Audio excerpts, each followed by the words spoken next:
మీ ఎలాంటి వ్యాపార ప్రకటనలకైనా వెంటనే మా ఛానల్ సంప్రదించండి. నమస్తే. ప్రస్తుతం మన స్టూడియోలో ప్రముఖ ఆధ్యాత్మికవేత్త, జ్యోతిష్య వాస్తు పండితులు బ్రహ్మశ్రీ డాక్టర్ నాయకంటి మల్లికార్జున శర్మ గారు ఉన్నారు.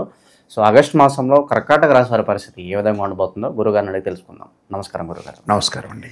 ఆగస్టు మాసం, శ్రావణ మాసం, కర్కాటక రాశి వారి పరిస్థితి ఎలా ఉండబోతుంది గురుగారు? ఎలాంటి జాగ్రత్తలు తీసుకోవాలి? తప్పకుండా. ఓం శ్రీ గురుభ్యో నమః. ఆగస్టు నెలలో కర్కాటక రాశి వాళ్ళ యొక్క ఫలితాలు చెప్పుకునే ముందు ఏ గ్రహాలు ఏ రాశుల్లో ఉన్నాయో ముందుగా తెలుసుకుందాం. ముఖ్యంగా గురువు శని వక్రగతిలో ఉండటం, మీనరాశిలో సంచారం చేయటం, గురు శుక్రుల యొక్క కలయిక మిథున రాశిలో సంచారం చేయటం, ఆగస్టు ద్వితీయార్థంలో శుక్రుడు కర్కాటక రాశిలోకి వెళ్ళిపోవటం, రవి బుధులు కర్కాటక రాశిలో ఉండి ద్వితీయార్థంలో రవి సింహరాశిలోకి సంచారం చేయటం, సింహంలో కేతువు, కన్యలో కుజుడు, కుంభంలో రాహు యొక్క సంచారం అనేది ఉంది.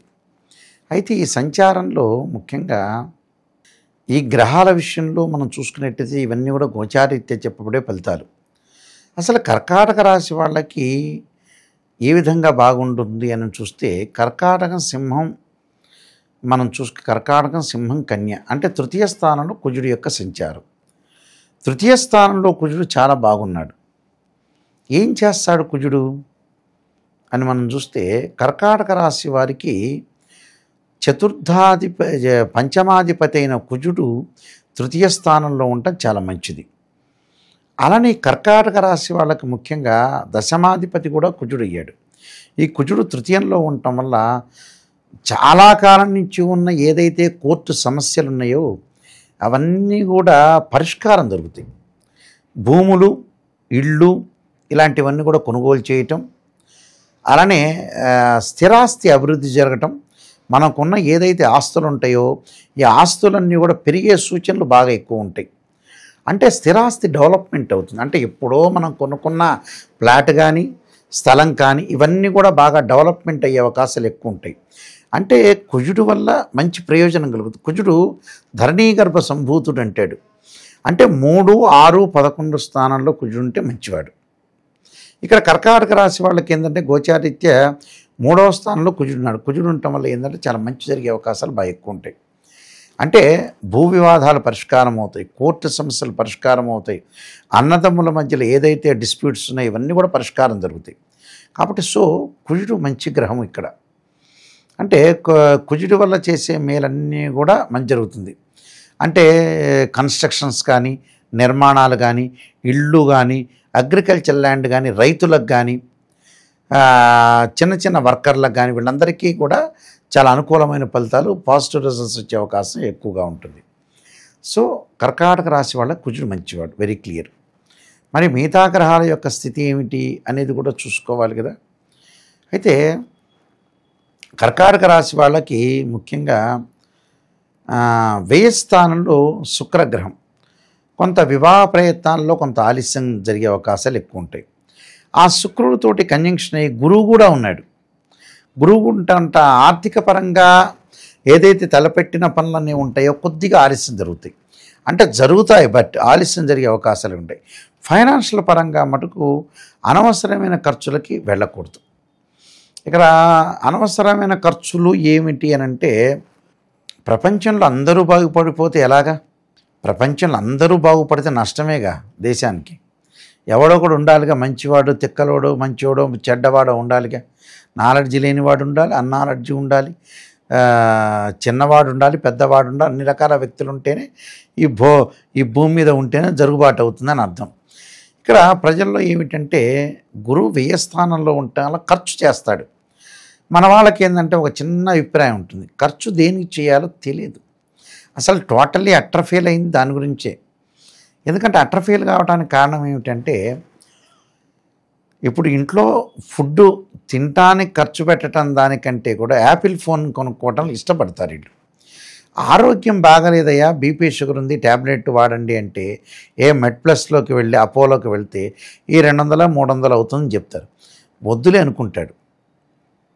వద్దులే అనుకొని వాడేం చేస్తాడు, ఏదో రకంగా ఆ డబ్బులు వేరే వాటికి వినియోగం చేస్తుంటాడు, అనవసరమైన లగ్జరీ ఐటమ్స్కి. ఏదో సెల్ కొంటామో లేదా టీవీ కొంటామో లేదా అటు ఇటు తిరగటమో వాటికి ఖర్చు చేస్తుంటాడు. అంటే తెలియదు అతనికి, తెలియదని కాదు, తెలిసినా అర్థం కాని స్థితి అది. అలాంటి స్థితి అనేది ఉండకూడదు. డబ్బు ఎక్కడ ఖర్చు చేయాలో అక్కడే ఖర్చు చేయాలి. అది మన వాళ్ళకి కొంత టోటల్గా ఒక 60 to 70% ఫెయిల్ అయ్యారు ప్రపంచంలో. అది తెలియవట్ల. అది చాలా ఇంపార్టెంట్. ఎక్కడ ఖర్చు చేయాలో ఎక్కడ చేయాలో అనేది తెలియదు.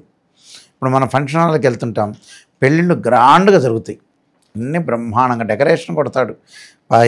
50 లక్షల రూపాయలు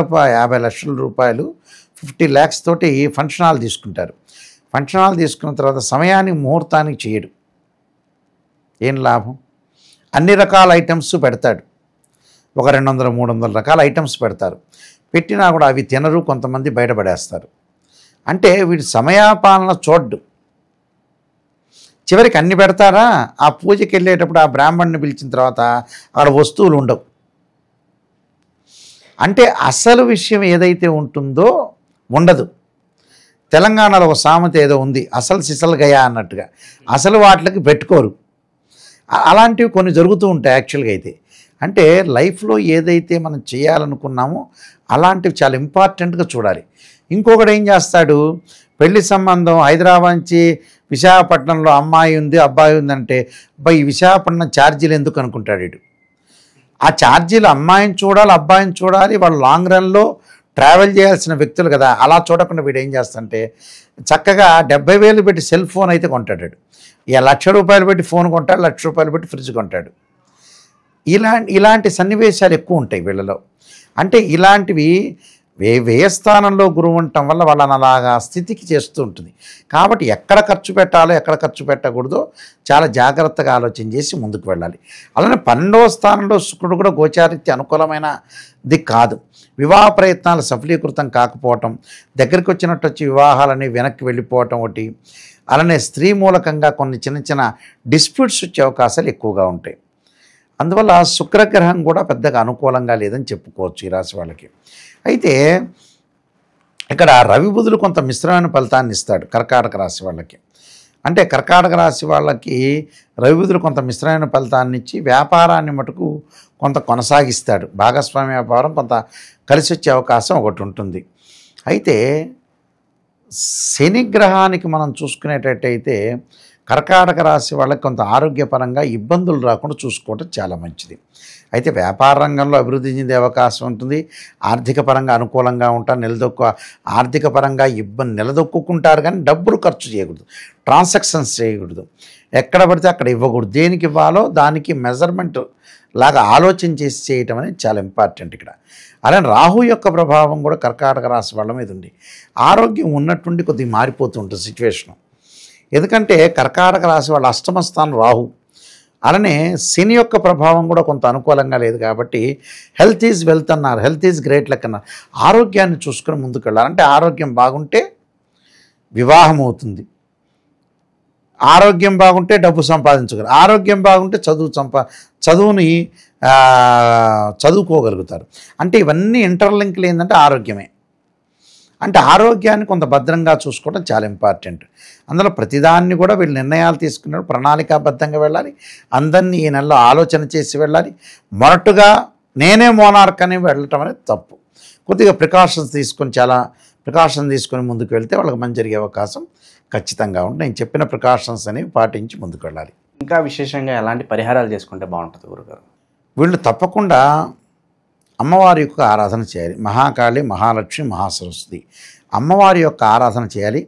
భయం అనేది కలుగుతుంటుంది వీళ్ళకి. ఈ భయం పోగొట్టడానికి ఆంజనేయ స్వామి యొక్క ఆరాధన. ఆంజనేయాయుధే వాయుపుత్రాయుధమే తన్నో హనుమత్ ప్రచోదయాత్ అనే మంత్రాన్ని చక్కగా ఆంజనేయ స్వామి యొక్క ప్రదర్శనాలు, సూర్య నమస్కారాలు, సూర్యుడి యొక్క ఆరాధన అంటే గోధుమలు దానం చేయటం, వీలైతే గోధుమలతోటి సూర్యుడి యొక్క హోమాన్ని చేయటం వల్ల కూడా చాలా మంచి ఫలితాలు జరిగే అవకాశం ఖచ్చితంగా ఉంటుందండి. ఓవరాల్గా ఈ రాశి వాళ్ళకి ఏ విధంగా ఉండబోతుందో చాలా బాగా వివరించారు. ధన్యవాదాలు గురుగారు. నమస్కారం.